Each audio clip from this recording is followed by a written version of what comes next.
Good morning બેટાઓ. આ વિડીયોમાં આપણે ધોરણ 11 એસપી અને પ્રકરણ 5 શરૂ કરવા જઈ રહ્યા છે, જે નિયમનપત્ર. અગાઉના પ્રકરણમાં આપણે આવેદનપત્ર વિશે અભ્યાસ કર્યો અને એના પછી નિયમનપત્ર વિશે આપણે અભ્યાસ કરવા જઈ રહ્યા છીએ. તો ચલો એના પ્રસ્તાવના વિશે જોઈએ કે ભાઈ વેપાર માળખામાં કંપની સ્વરૂપ એ સૌથી ઉત્કૃષ્ટ સ્વરૂપ છે. ઉત્કૃષ્ટ એટલે એક્સિલન્ટ. એટલે વેપાર માળખામાં કંપની એક એક્સિલન્ટ ભાગ છે, પરંતુ તે જીવંત વ્યક્તિ નથી, કારણ કે તેને કાયદાઓના નિયમો અનુસાર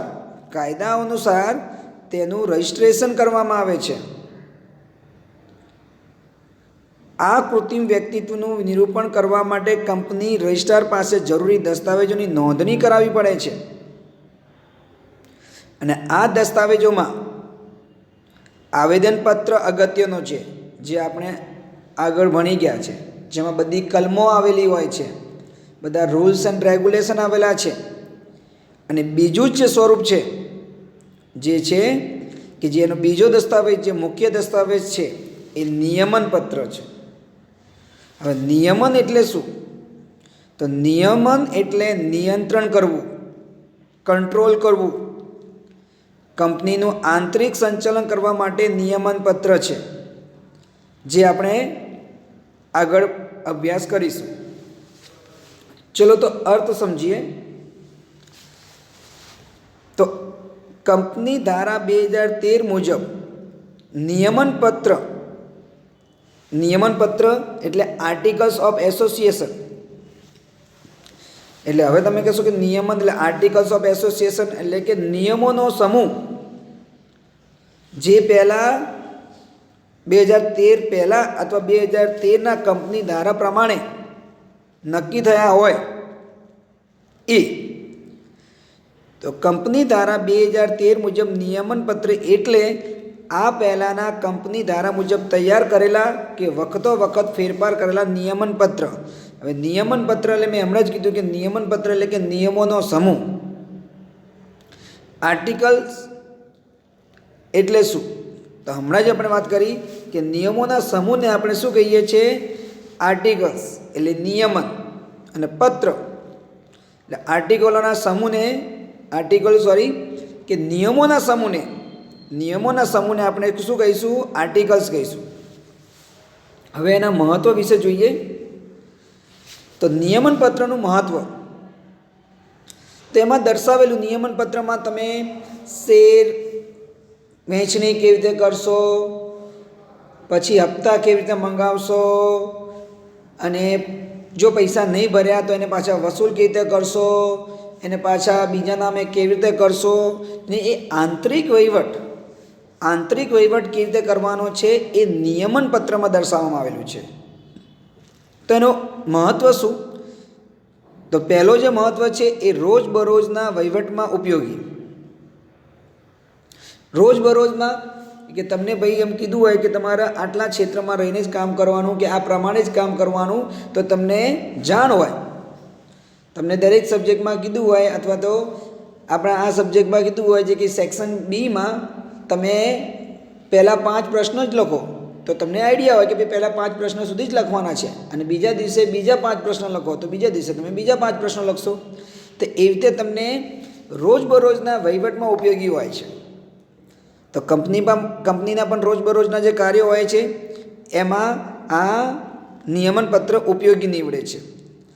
આવેદનપત્રમાં દર્શાવેલ કાર્યક્ષેત્રની મર્યાદામાં રહીને, આવેદનપત્ર એટલે કે આપણે જે અગાઉ ભણી ગયા જેમાં કલમો દર્શાવેલી હોય છે, એટલે આવેદનપત્રમાં દર્શાવેલ કાર્યક્ષેત્રની મર્યાદામાં, એને જે કાર્યક્ષેત્ર આપણને નક્કી કર્યું હોય કે ભાઈ તમે આજ 10 પ્રશ્નો જ લખશો, તો એ 10 પ્રશ્નોની મર્યાદામાં રહીને યોગ્ય વહીવટ અને સંચાલન માટે જરૂરી નીતિ નિયમો દર્શાવવામાં આવે છે. તમને 5 પ્રશ્નો લખવા આપ્યા હોય તો કે ભાઈ અડધો કલાકમાં જ લખવાનું છે, તો 5 પ્રશ્ન લખવાનું કોણ કહે છે?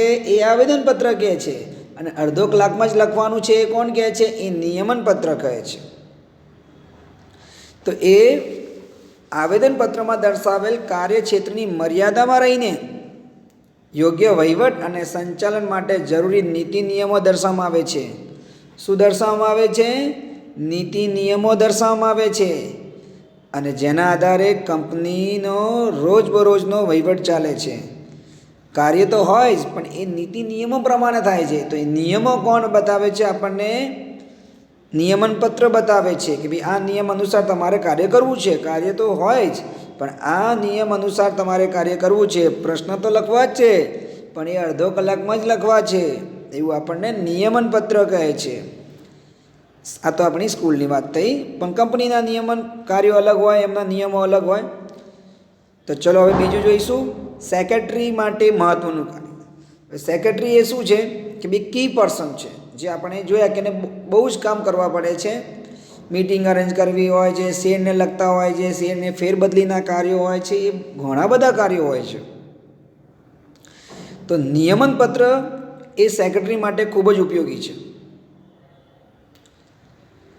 કારણ કે તે કંપનીના રોજબરોજના જુદા જુદા શબ્દોનું અર્થઘટન, કયા શબ્દનો શું અર્થ થાય છે, કેવી રીતે કાર્ય કરવું છે, શેરની વહેંચણી કેવી રીતે કરવી છે, શેરના હપ્તા કેવી રીતે મંગાવવા છે, જો હપ્તા ન ભરે તો શેર જપ્તી કેવી રીતે કરવી છે, અને શેર જપ્તી કરીને શેરના બીજા નામે કેવી રીતે કરવા છે, એ નિયમન પત્રમાં વ્યવસ્થિત રીતે દર્શાવેલું હોય છે. અને એનો ઉપયોગ આપણે સેક્રેટરી કરી શકે છે, તેને ઉપયોગી નીવડે છે.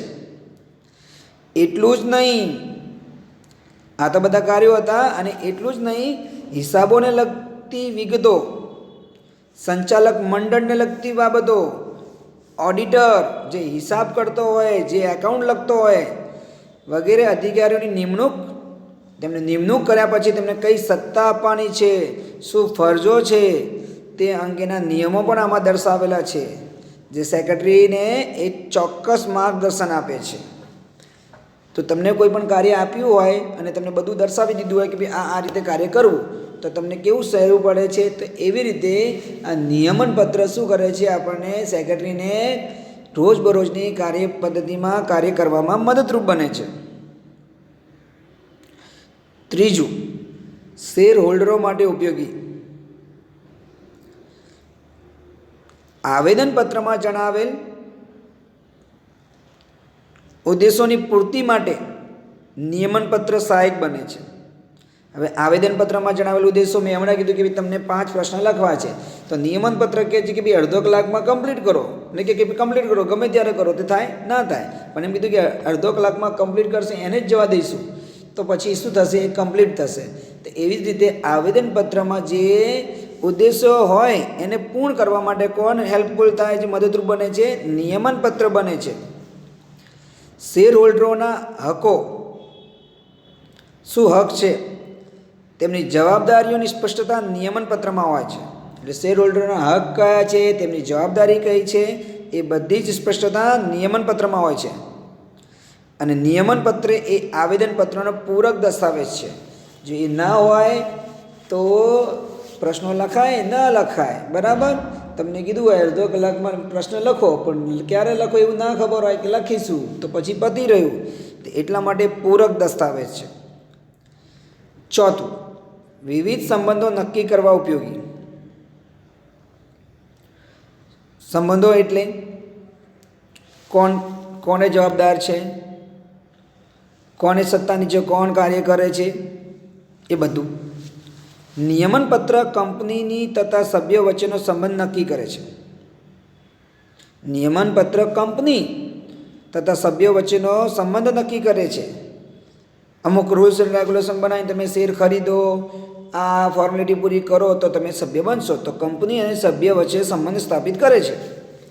કંપની અને સભ્યોના પરસ્પર અને સભ્યોના આંતરિક સંબંધો નિયંત્રિત કરે છે.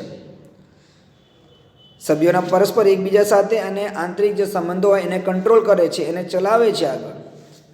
અને પાંચમું, કંપનીનું સ્વરૂપ નક્કી કરવામાં ઉપયોગી. કંપનીનું સ્વરૂપ એટલે કે તે પ્રાઇવેટ છે કે પેલું ગવર્મેન્ટ, એટલે કે ભાઈ જાહેર કંપની છે.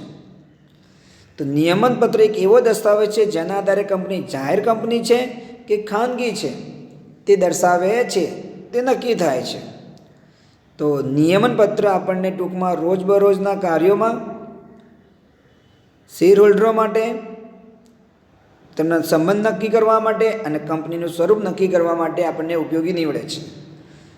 નેક્સ્ટ વિડીયોમાં આપણે આગળ ટોપિક વિશે અભ્યાસ કરીશું. આજે આટલું જ. Take care. Good bye.